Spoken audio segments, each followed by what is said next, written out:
Welcome back, listeners, to another Campfire Stories, presented by the Malden Public Library. Sorry about last week's reading. There were some technical difficulties, so it should be up next week for everyone to hear. This week, however, I wanted to read one of my favorite short stories. I read this collection for a high school class, and it has stayed with me ever since. It's also thematically appropriate for our Veterans Day holiday today. So I thought I'd offer it to all of you to have a listen. The story collection is The Things They Carried by Tim O'Brien. The stories are set in Vietnam, and he describes them as true of the feelings and experiences he had while not being entirely rooted in the facts of the thing. He writes of war stories, "I want you to feel what I felt. I want you to know why story truth is truer sometimes than happening truth." And it's this commitment to conveying a deeper truth in his stories that makes me come back to them over and over again, because I can really relate and feel invested in what he's telling me, but also can build that bond between author and reader. He has a fantastic knack of bridging that divide between two minds with his words. That's especially true of the story I'm going to read you tonight. The Sweetheart of the Song Tra Bong might not be a horror story, but it has a supernatural quality that I think will fit nicely with our Campfire canon. It still haunts me 2+ decades after reading it for the first time. I hope it stays with you too. But that's enough of that. Let's begin. The Sweetheart of the Song Tra Bong by Tim O'Brien. Vietnam was full of strange stories, some improbable, some well beyond that. But the stories that will last forever are those that swirl back and forth across the border between trivia and bedlam, the mad and mundane. This one keeps returning to me. I heard it from Rat Kiley, who swore up and down to its truth, although in the end, I'll admit, it doesn't amount to much of a warranty. Among the men in Alpha Company, Rat had a reputation for exaggeration and overstatement, a compulsion to rev up the facts, and for most of us, it was normal procedure to discount 60 or 70% of anything he had to say. If Rat told you, for example, that he'd slept with 4 girls in one night, you could figure it was about a girl and a half. It wasn't a question of deceit, just the opposite. He wanted to heat up the truth, to make it burn so hot that you would feel exactly what he felt. For Rat Kiley, I think facts were formed by sensation, not the other way around. And when you listen to one of his stories, you'd find yourself performing rapid calculations in your head, subtracting superlatives, figuring the square root of an absolute, and then multiplying by maybe. Still, with this particular story, Rat never backed down. He claimed to have witnessed the incident with his own eyes. And I remember how upset he became one morning when Mitchell Sanders challenged him on its basic premise. "It can't happen," Sanders said. "Nobody ships his honey over to Nam. It don't ring true. I mean, you just can't import your own personal poontang." Rat shook his head. "I saw it, man. I was right there. This guy did it." "His girlfriend?" "Straight on. It's a fact." Rat's voice squeaked a little. He paused and looked at his hands. "Listen, the guy sends her the money, flies her over, this cute blonde, just a kid, just barely out of high school. She shows up with a suitcase and one of those plastic cosmetic bags. Comes right out to the boonies, I swear to God, man. She's got on culottes, white culottes, and this sexy pink sweater. There she is." I remember Mitchell Sanders folding his arms. He looked over at me for a second, not quite grinning, not saying a word, but I could read the amusement in his eyes. Rat saw it too. "No lie," he muttered. "Culottes." Then, when he first arrived in country, before joining Alpha Company, Rat had been assigned to a small medical detachment up in the mountains west of Chulai, near the village of Tra Bong, where, along with 8 other enlisted men, he ran an aid station that provided basic emergency and trauma care. Casualties were flown in by helicopter, stabilized, then shipped out to hospitals in Chulai or Da Nang. It was gory work, but predictable. Amputations, mostly, legs and feet. The area was heavily mined, thick with bouncing betties and homemade booby traps. For a medic, though, it was ideal duty, and Rat counted himself lucky. There was plenty of cold beer, 3 hot meals a day, a tin roof over his head, no humping at all. No officers either. You could let your hair grow, he said, and you didn't have to polish your boots or snap off salutes or put up with the usual rear echelon nonsense. The highest-ranking NCO was an E6 named Eddie Diamond, whose pleasures ran from dope to Darvon, and except for a rare field inspection, there was no such thing as military discipline. As Rat described it, the compound was situated at the top of a flat-crested hill along the northern outskirts of Tra Bong. At one end was a small dirt helipad. At the other end, in a rough semicircle, the mess hall and medical hooches overlooked a river called the Song Tra Bong. Surrounding the place were tangled rolls of concertina wire with bunkers and reinforced firing positions at staggered intervals. And base security was provided by a mixed unit of RFs, PFs, and ARVN infantry, which is to say, virtually no security at all. As soldiers, the ARVNs were useless, and the rough and puffs were outright dangerous. And yet, even with decent troops, the place was clearly indefensible.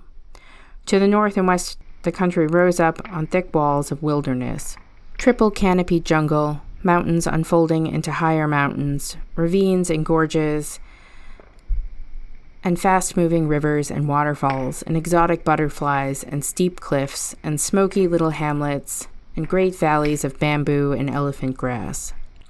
Originally, in the early 1960s, the place had been set up as a special forces outpost, and when Rat Kiley arrived nearly a decade later, a squad of 6 Green Berets still used the compound as a base of operations. The Greenies were not social animals. Animals, Rat said, but far from social. They had their own hooch at the end of the perimeter, fortified with sandbags and a metal fence, and except for the bare essentials, they avoided contact with the medical detachment. Secretive and suspicious, loners by nature, the 6 Greenies would sometimes vanish for days at a time, or even weeks. Then, late in the night, they would just as magically reappear, moving like shadows through the moonlight, filing in silently from the dense rainforest off to the west. Among the medics, there were jokes about this, but no one asked questions. While the outpost was isolated and vulnerable, Rat said he always felt a curious sense of safety there. Nothing ever much happened. The place was never mortared, never taken under fire, and the war seemed to be somewhere far away. On occasion, when casualties came in, there were quick spurts of activity, but otherwise the days flowed by without incident, a smooth and peaceful time. Most mornings were spent on the volleyball court. In the heat of midday, the men would head for the shade, lazing away the long afternoons, and after sundown, there were movies and card games, and sometimes all-night drinking sessions. It was during one of those late nights that Eddie Diamond first brought up the tantalizing possibility. It was an offhand comment, a joke really. What they should do, Eddie said, was pool some bucks and bring in a few mamasans from Saigon, spice things up. And after a moment, one of the men laughed and said, "Our own little EM club." and somebody else said, "Hey, yeah, we pay our fucking dues, don't we?" It was nothing serious, just passing time, playing with the possibilities. And so for a while, they tossed the idea around, how you could actually get away with it. No officers or anything, nobody to clamp down. Then they dropped the subject and moved on to cars and baseball. Later in the night, though, a young medic named Mark Fossey kept coming back to the subject. "Look, if you think about it," he said, "it's not that crazy. You could actually do it." "Do what?" Rat said. "You know, bring in a girl. I mean, what's the problem?" Rat shrugged. "Nothing. A war?" "Well, see, that's the thing," Mark Fossey said. "No war here. You could really do it. A pair of solid brass balls, that's all you need." There was some laughter, and Eddie Diamond told him he'd best strap down his dick. But Fossey just frowned and looked at the ceiling for a while, and then went off to write a letter. 6 weeks later, his girlfriend showed up. The way Rat told it, she came in by helicopter along with a daily resupply shipment out of Chulai. A tall, big-boned blonde. At best, Rat said she was 17 years old, fresh out of Cleveland Heights Senior High. She had long white legs and blue eyes and a complexion like strawberry ice cream. Very friendly, too. At the helipad that morning, Mark Fossey grinned and put his arm around her and said, "Guys, this is Mary Ann." The girl seemed tired and somewhat lost, but she smiled. There was a heavy silence. Eddie Diamond, the ranking NCO, made a small motion with his hand, and some of the others murmured a word or two. Then they watched Mark Fossey pick up her suitcase and lead her by the arm down to the hooches. For a long while, the men were quiet. "That fucker," somebody finally said. At evening chow, Mark Fossey explained how he'd set it up. Expensive, he admitted, and the logistics were complicated, but it wasn't like going to the moon. Cleveland to Los Angeles, LA to Bangkok, Bangkok to Saigon. She hopped a C-130 up to Chulai and stayed overnight at the USO, and the next morning hooked a ride west with the resupply chopper. "A cinch," Fossey said, and gazed down at his pretty girlfriend. "Thing is, you just gotta want it enough." Mary Ann Bell and Mark Fossey had been sweethearts since grammar school. From the 6th grade on, they had known for a fact that someday they would be married and live in a fine gingerbread house near Lake Erie and have 3 healthy, yellow-haired children and grow old together and no doubt die in each other's arms and be buried in the same walnut casket. That was the plan. They were very much in love, full of dreams, and in the ordinary flow of their lives, the whole scenario might well have come true. On that first night, they set up house in one of the bunkers along the perimeter, near the Special Forces hooch, and over the next 2 weeks, they stuck together like a pair of high school steadies. "Almost disgusting," Rat said, the way they mooned over each other, always holding hands, always laughing over some private joke. All they needed, he said, were a couple of matching sweaters. But among the medics there was some envy. This was Vietnam, after all, and Mary Ann Bell was an attractive girl. Too wide in the shoulders, maybe, but she had terrific legs and a bubbly personality. A happy smile. The men genuinely liked her. Out on the volleyball court, she wore cut-off blue jeans and a black swimsuit top, which the guys appreciated, and in the evenings she liked to dance to music from Rat's portable tape deck. There was a novelty to it. She was good for morale. At times she gave off a come-and-get-me energy, coy and flirtatious, but it apparently never bothered Mark Fossey. In fact, he seemed to enjoy it, just grinning at her because he was so much in love, and because it was the sort of show that a girl will sometimes put on for her boyfriend's entertainment and education.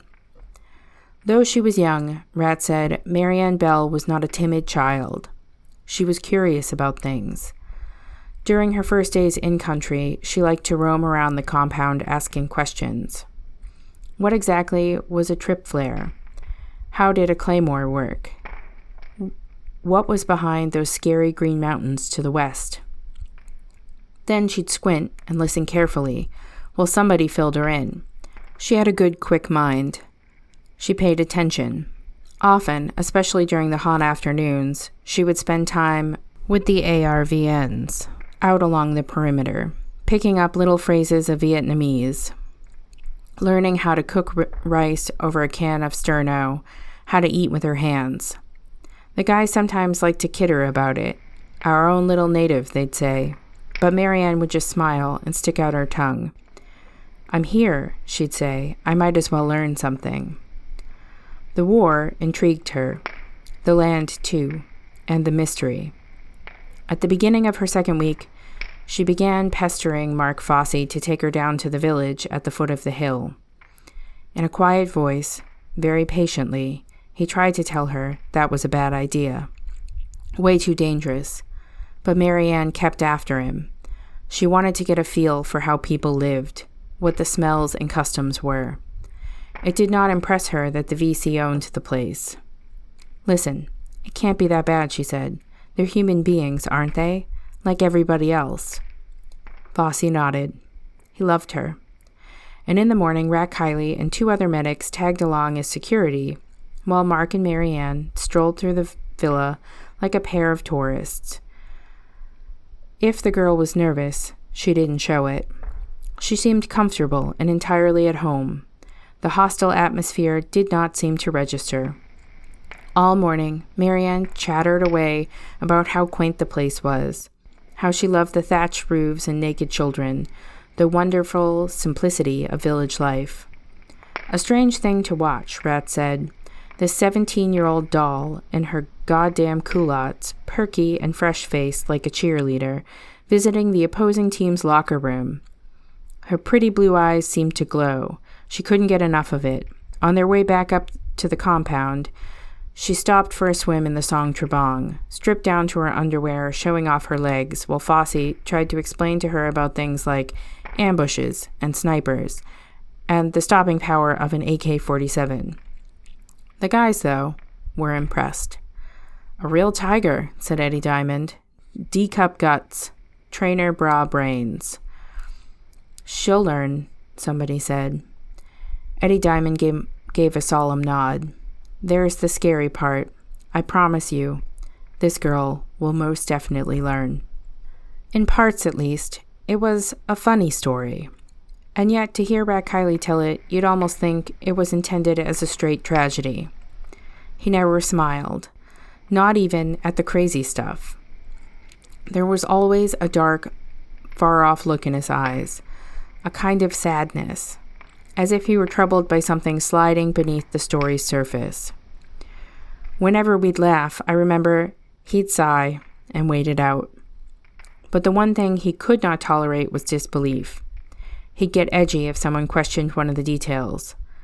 She wasn't dumb, he snapped. I never said that.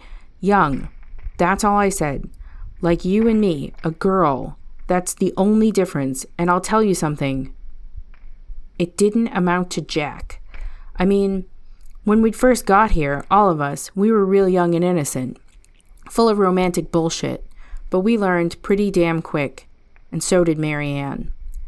Rat would peer down at his hands, silent and thoughtful. After a moment, his voice would flatten out. You don't believe it, he said. Fine with me. But you don't know human nature. You don't know Nam. Then, he'd tell us to listen up. A good sharp mind, Rat said.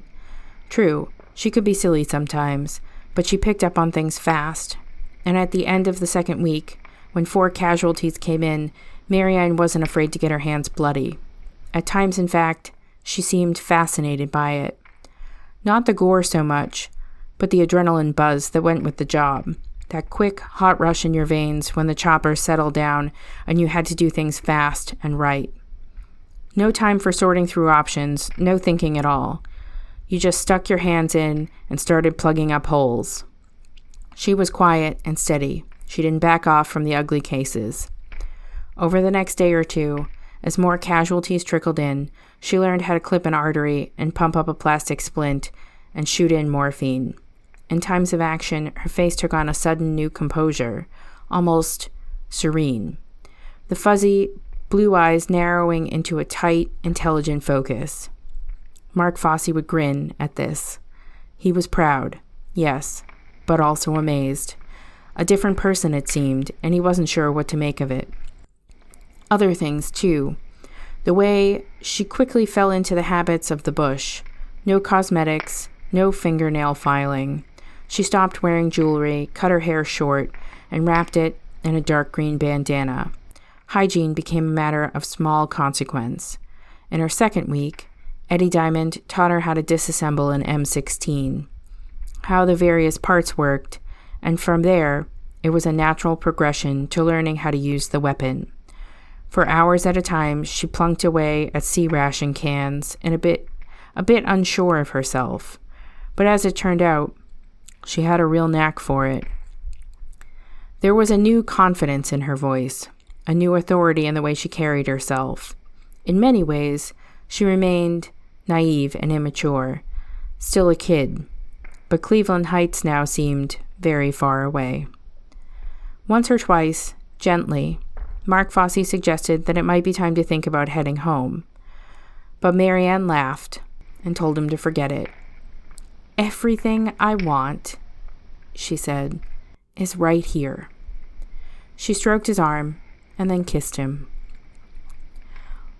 On one level, things remained the same between them. They slept together, they held hands and made plans for after the war. But now there was a new imprecision in the way Marianne expressed her thoughts on certain subjects. Not necessarily 3 kids, she'd say. Not necessarily a house on Lake Erie. Naturally, we'll still get married, she'd tell him, but it doesn't have to be right away. Maybe travel first. Maybe live together. Just test it out, you know. Mark Fossey would nod at this, even smile and agree, but it made him uncomfortable. He couldn't pin it down. Her body seemed foreign somehow, too stiff in places, too firm where the softness used to be. The bubbliness was gone, the nervous giggling too. When she laughed now, which was rare, it was only when something struck her as truly funny. Her voice seemed to reorganize itself at a lower pitch. In the evenings, while the men played cards, she would sometimes fall into long, elastic silences, her eyes fixed on the dark, her arms folded, her foot tapping out a coded message against the floor. When Fossey asked about it one evening, Marianne looked at him for a long moment and then shrugged. "It's nothing," she said. "Really nothing. To tell the truth, I've never been happier in my whole life. Never." Twice, though, she came in late at night. Very late. And then finally, she did not come in at all. Rat Kiley heard about it from Fossey himself. Before dawn one morning, a kid shook him awake. He was in bad shape. His voice seemed hollowed and stuffed up, nasal-sounding, as if he had a bad cold.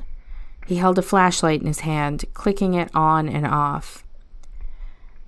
Marianne, he whispered. I can't find her. Rat sat up and rubbed his face. Even in the dim light, it was clear that the boy was in trouble. There were dark smudges under his eyes, the frayed edges of somebody who hadn't slept in a while. Gone, Fossey said. Rat, listen, she's sleeping with somebody. Last night, she didn't even... I don't know what to do. Abruptly then, Fossey seemed to collapse. He squatted down, rocking on his heels, still clutching the flashlight. Just a boy, 18 years old, tall and blonde, and a gifted athlete. A nice kid, polite and good-hearted, although for the moment, none of it seemed to be serving him well. He kept clicking the flashlight on and off. "All right, start at the start," Rat said. nice and slow. Sleeping with who? I don't know who. Eddie Diamond? Eddie? Has to be. The guy's always there, always hanging on her. Rat shook his head. Man, I don't know. Can't say it strikes a right note. Not with Eddie. Yes, but he's... Easy does it, Rat said. He reached out and tapped the boy's shoulder. Why not just check some bunks? We got 9 guys. You and me, there's 2. So there's 7 possibilities. Do a quick body count. Fossey hesitated. But I can't. If she's there, if she's with somebody... Oh, Christ. Rat pushed himself up. He took the flashlight, muttered something, and moved down to the far end of the hooch. For privacy, the men had rigged up curtain walls around their cots, making small makeshift bedrooms. And in the dark, Rat quickly went from room to room, using the flashlight to pluck out the faces. Eddie Diamond slept a hard, deep sleep. The others, too. To be sure, though, Rat checked once more, very carefully. Then he reported back to Fossey. All accounted for, no extras. Eddie. Darwin dreams. Rat switched off the flashlight and tried to think it out. Maybe she just... I don't know. Maybe she camped out tonight, under the stars or something. You searched the compound? Sure I did. Well, come on, Rat said. One more time. Outside, a soft, violet light was spreading out across the eastern hillsides. 2 or 3 ARVN soldiers had built their breakfast fires, but the place was mostly quiet and unmoving. They tried the helipad first, then the mess hall and supply hooches. Then they walked the entire 600 meters of perimeter. Okay, Rat finally said. We got a problem. When he first told the story, Rat stopped there and looked at Mitchell Sanders for a time. So what's your vote? Where was she? The Greenies, Sanders said. Yeah? Sanders gave him a savvy little smirk. No other option. That stuff about the special forces, how they used the place as a base of operations, how they glide in and out, all that had to be there for a reason. That's how stories work, man. Rat thought about it, then shrugged. All right, sure, the Greenies. But it's not what Fossey thought. She wasn't sleeping with any of them. At least not exactly. In a way, she was sleeping with all of them, more or less. Except it wasn't sex or anything. That they was just lying together, so to speak. Marianne and these 6 grungy, weirded-out Green Berets. Lying down? Sanders said. You got it. Lying down how? Rat smiled. Ambush. All night long, man. Marianne's out on fucking ambush. Just after sunrise, Rat said she came trooping in through the wire.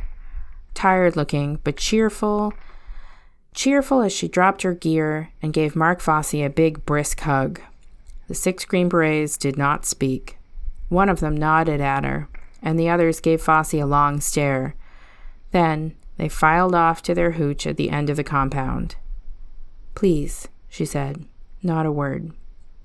Fossey took half a step forward and hesitated.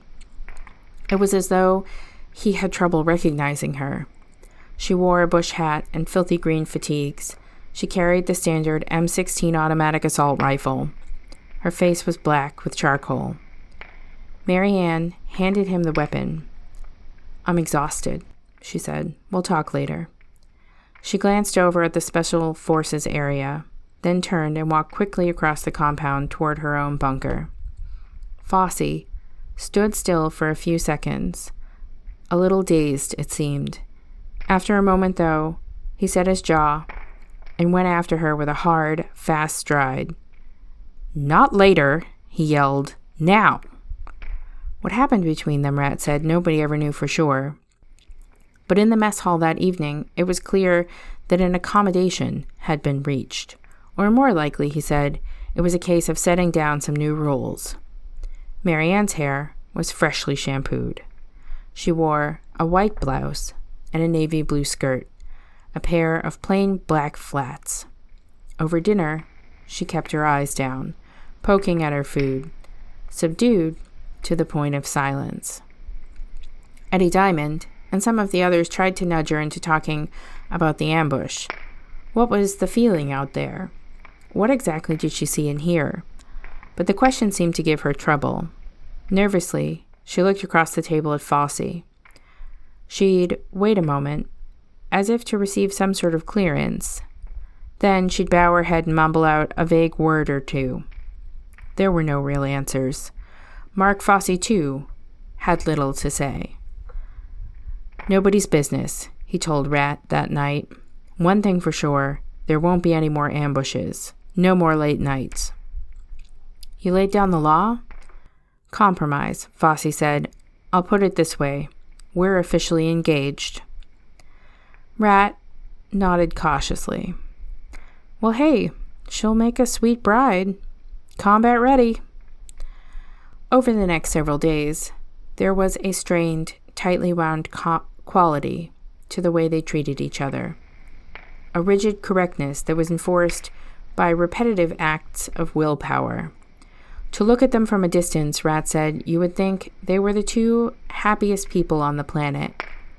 They spent the long afternoon sunbathing together, stretched out side by side on top of their bunker, or playing backgammon in the shade of a giant palm tree, or just sitting quietly. A model of togetherness, it seemed, and yet, at close range, their faces showed the tension. Too polite, too thoughtful.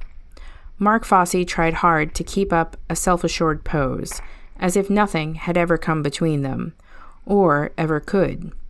But there was a fragility to it, something tentative and false.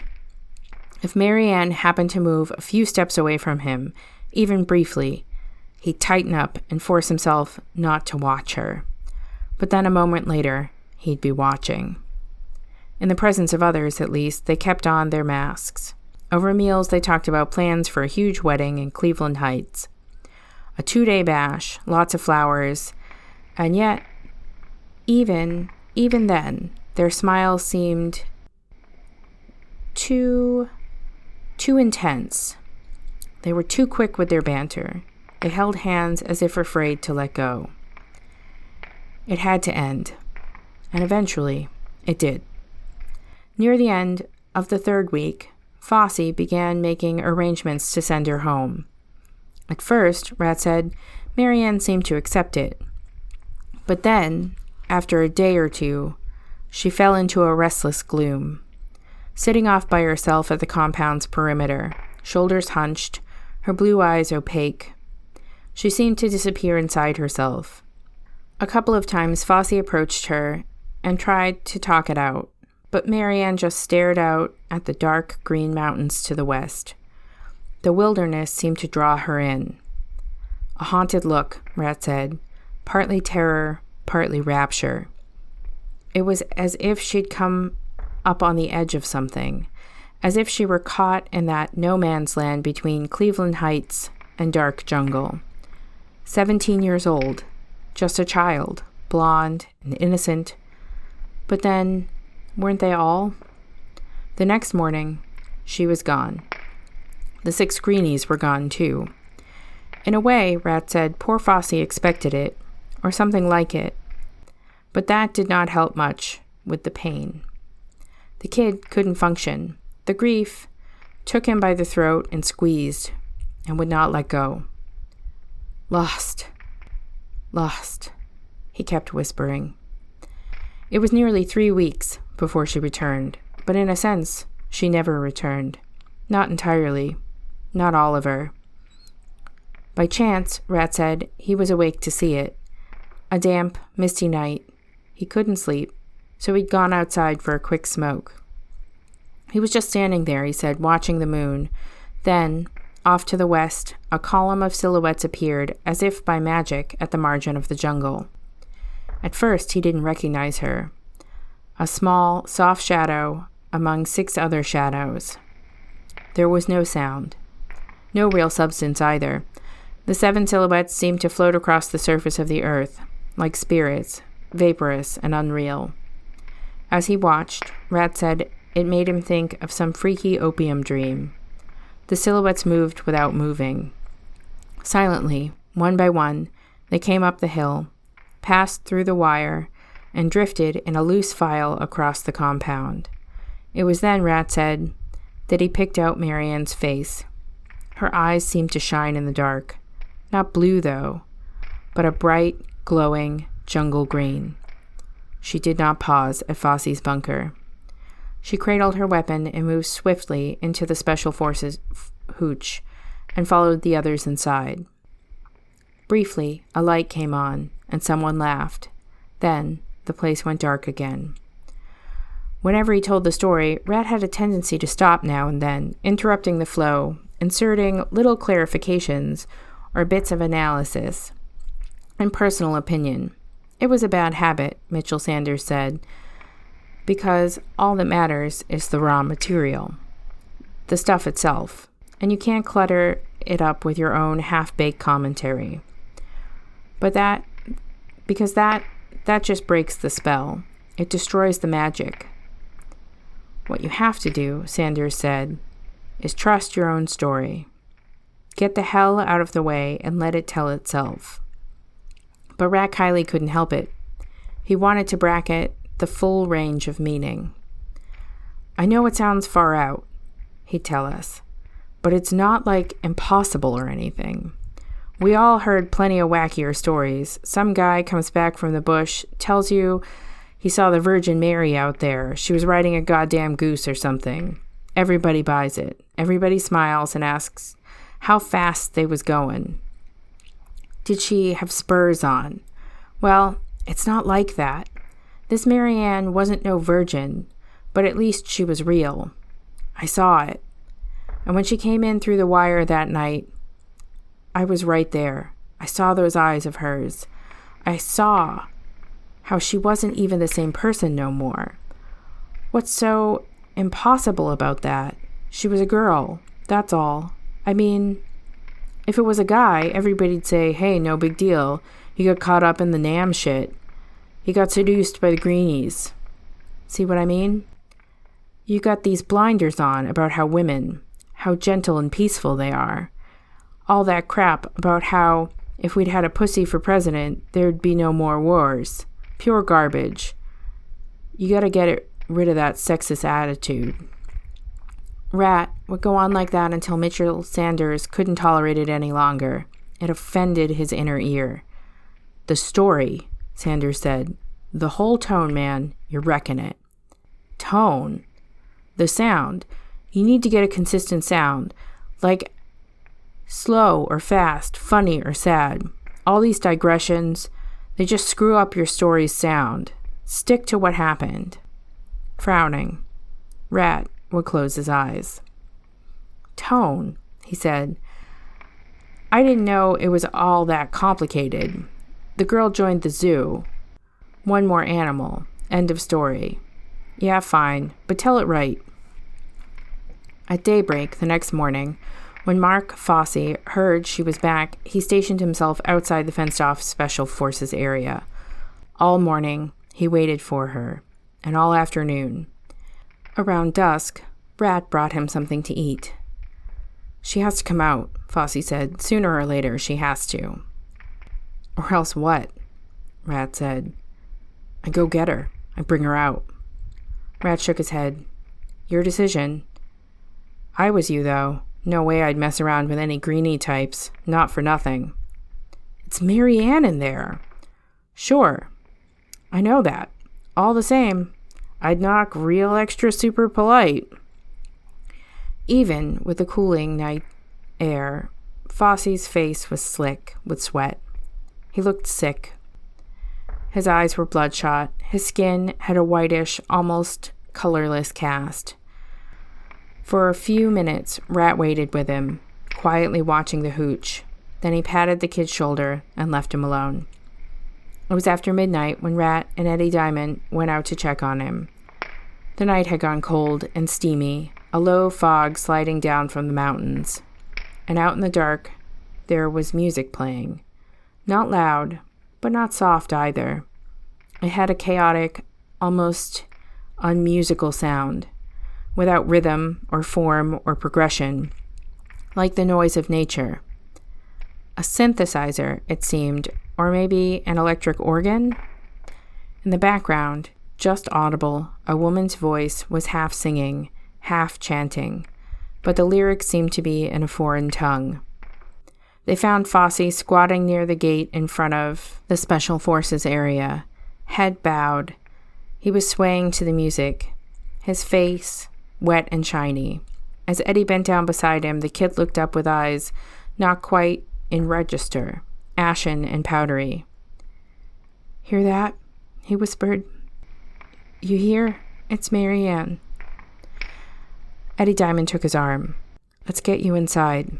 Somebody's radio, that's all it is. Move it now." "Mary Ann, just listen." "Sure, but listen!" Fosse suddenly pulled away, twisting sideways, and fell back against the gate. He lay there with his eyes closed.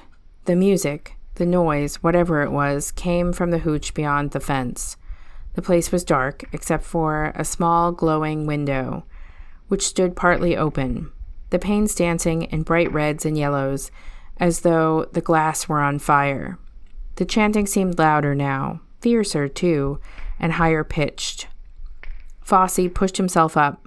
He wavered for a moment, then forced the gate open. "That voice," he said. "Mary Ann." Rat took a step forward, reaching out for him, but Fosse was already moving fast toward the hooch.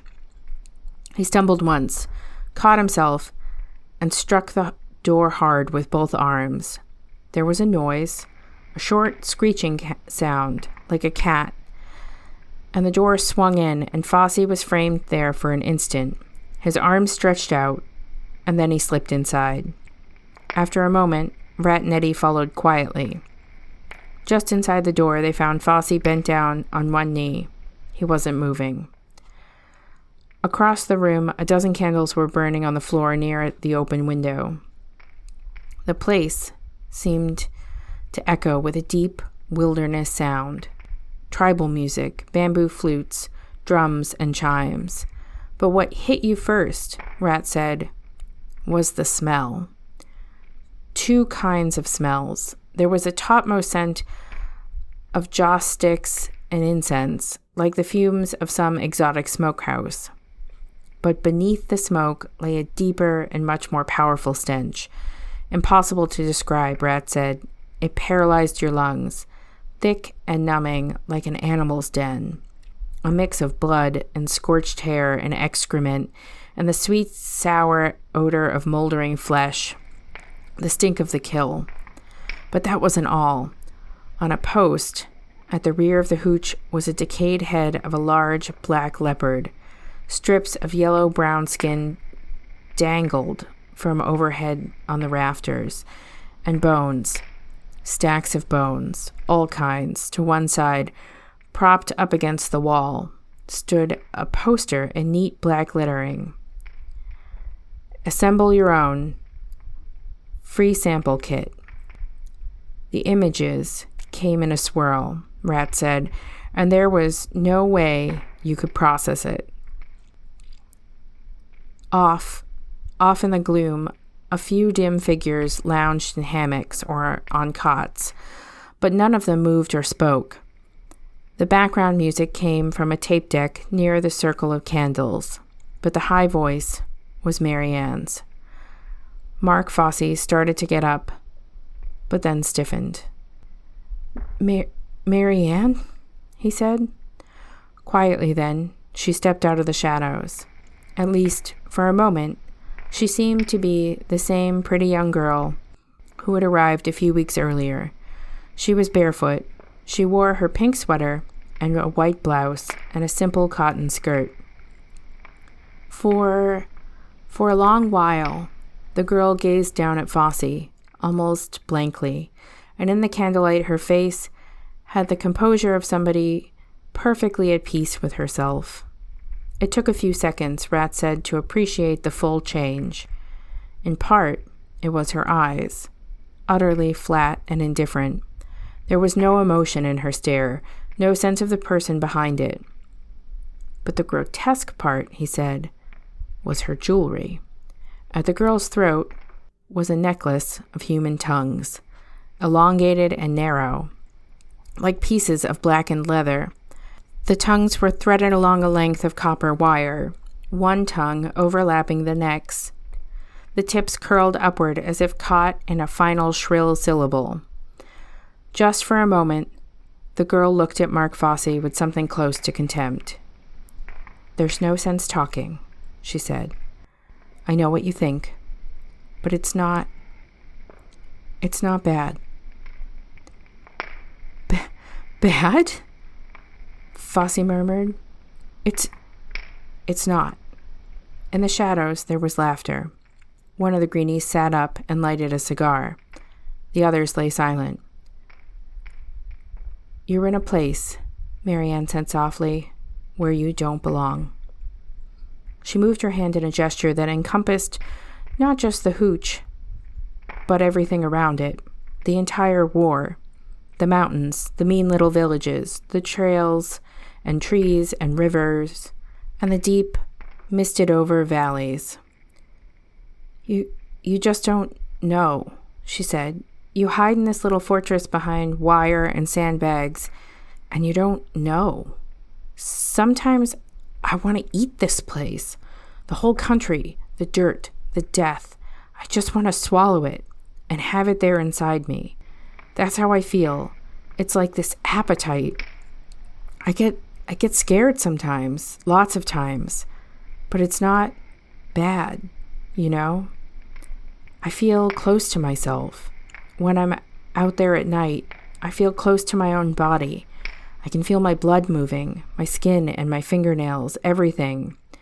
It's like I'm full of electricity and I'm glowing in the dark. I'm on fire almost. I'm burning away into nothing.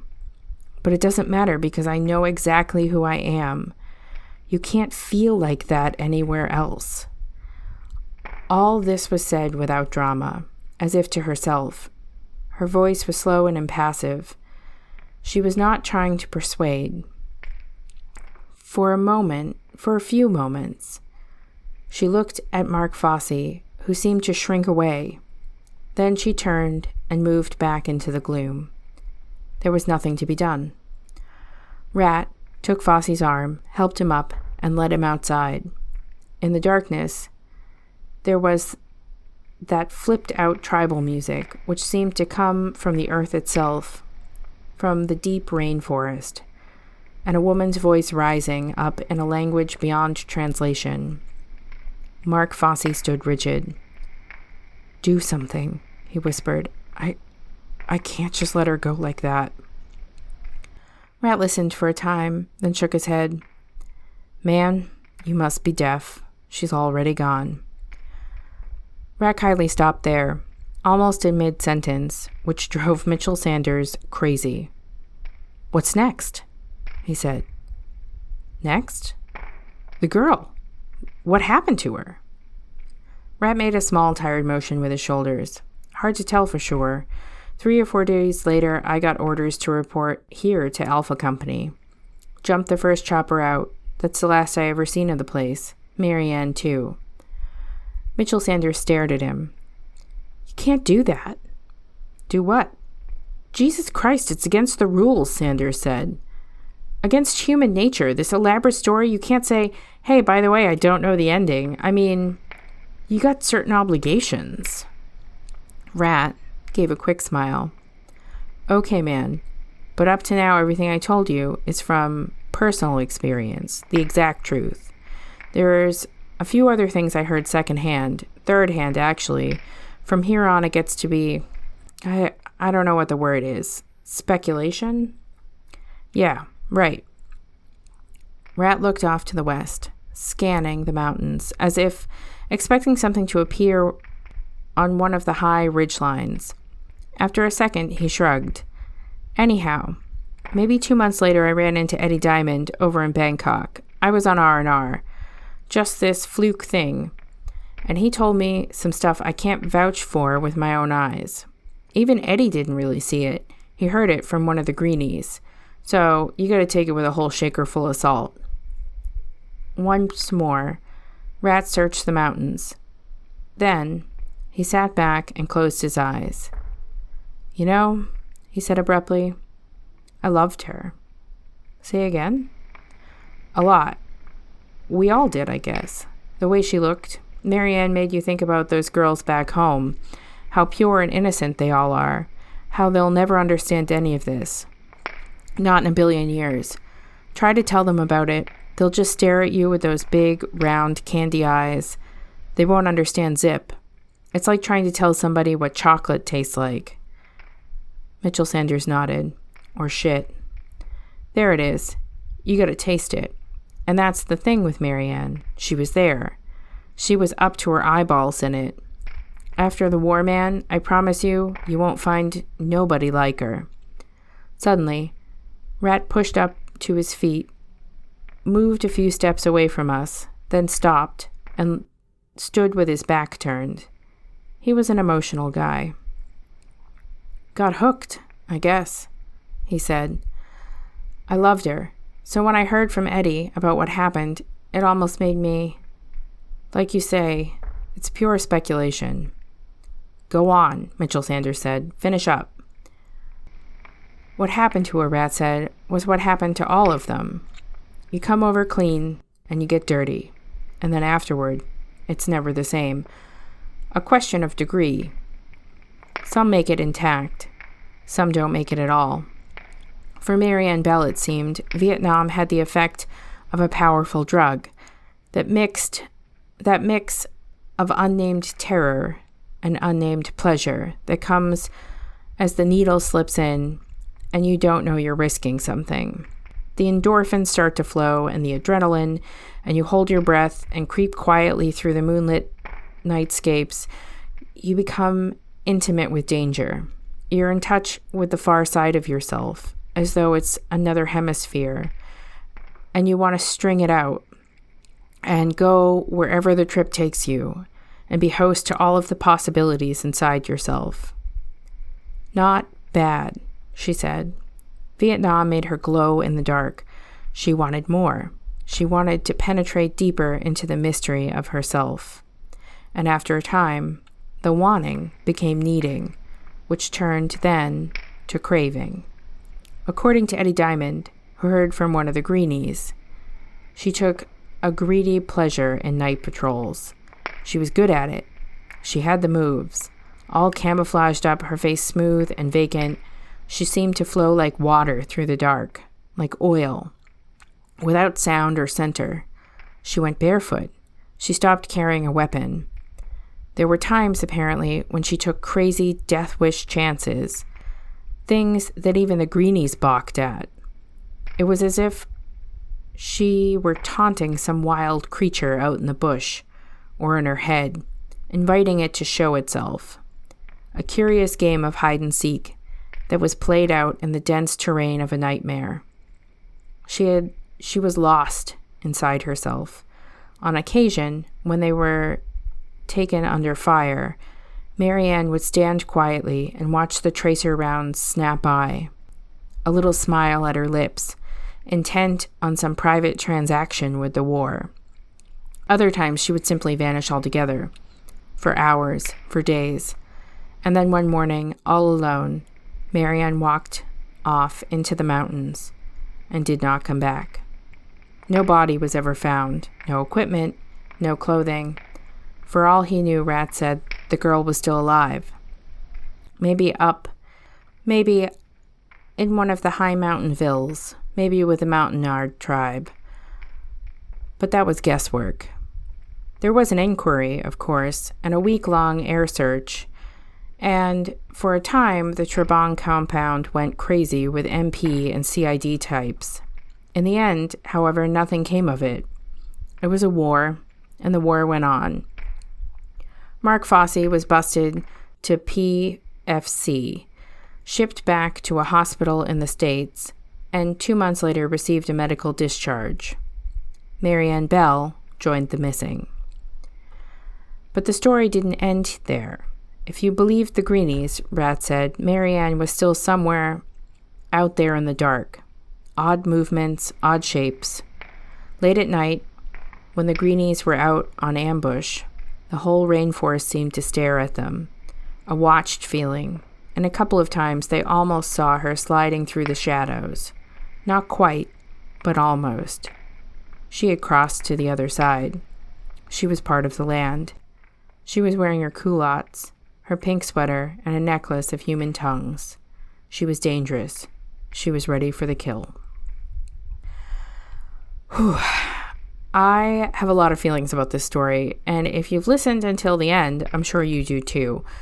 Feel free to leave reactions in the comments, and also check out The Things They Carried by Tim O'Brien, or really any of his writing. I've yet to read something he's written that hasn't resonated in some way with me. As for next week, I'm going to try and repost that story I tried to post last week. And hopefully you'll enjoy that as well. It's more of a classic story from a classic author, but not necessarily a Taylor style that you're familiar with from him. So stay tuned. Next week we'll have, hopefully, Sir Arthur Conan Doyle. Until then, stay cool, my ghouls. Have a good night.